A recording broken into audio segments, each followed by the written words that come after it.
Les rendez-vous du gouvernement, outil de communication déployé par le Centre d'information et de communication gouvernementale CICG, a reçu le jeudi 6 juin 2024 à l'auditorium de la primature le ministre des Mines, de l'Énergie et du Pétrole Mamadou Coulibaly Sangafoa. La rencontre a permis au ministre de passer en revue la politique du gouvernement dans les secteurs dont il a la charge et de souligner les efforts de cette politique sur la bourse des populations. Les échanges ont tourné autour du thème politique minière, pétrolière et énergétique, enjeux, défis et perspectives. Pierre Tebeu et Marie Sissiri. Le ministre des Mines, de l'Énergie et du Pétrole, Mamadou Sangafoa Coulibaly, était ce jeudi l'invité des rendez-vous du gouvernement. Invité à cette tribune, Mamadou Sangafoa a passé devant la presse et ses collaborateurs en revue les 3 sous-secteurs qui composent son département ministériel. D'abord, le secteur minier, qui a été érigé selon le ministre comme deuxième pilier de l'économie ivoirienne par l'État ces dernières années.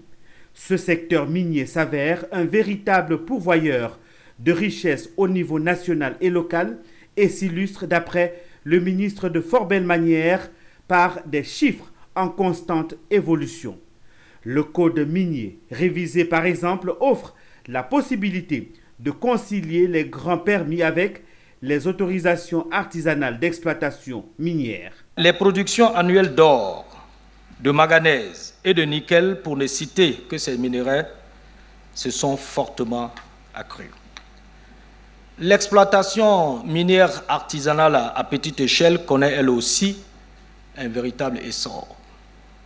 Les investissements annuels privés ont été multipliés par 6 entre 2012 et 2023 pour s'établir à 386 milliards de francs CFA au titre de l'année 2023. Les recettes fiscales perçues par l'État, quant à elles, se sont chiffrées à 372 milliards de francs CFA en 2023, soit près de 20 fois leur niveau de 2012. Le secteur de l'hydrocarbure n'a pas échappé à l'attention de Mamadou Sangafoa, avec une capacité de production estimée en 2027 à 150 000 barils jour.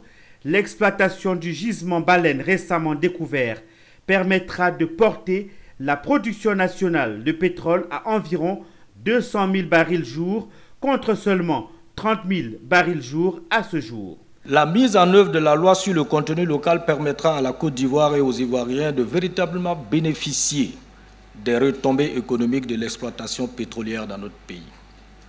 C'est un objectif majeur pour le président de la République et donc pour le gouvernement. Ainsi, l'attribution de blocs pétroliers à la compagnie nationale Petroci favorisera la montée en puissance de cette dernière dans l'exploration et l'exploitation pétrolière pour qu'à terme, la totalité des ressources de certains gisements pétroliers bénéficie à notre pays. Des questions-réponses ont mis un terme à ce rendez-vous consacré au secteur des mines, du pétrole et de l'énergie en Côte d'Ivoire. À cet exercice, le ministre a rassuré des perspectives dans les 3 secteurs qui sont prometteuses pour le pays. Un dynamisme salué par l'invité des rendez-vous du gouvernement.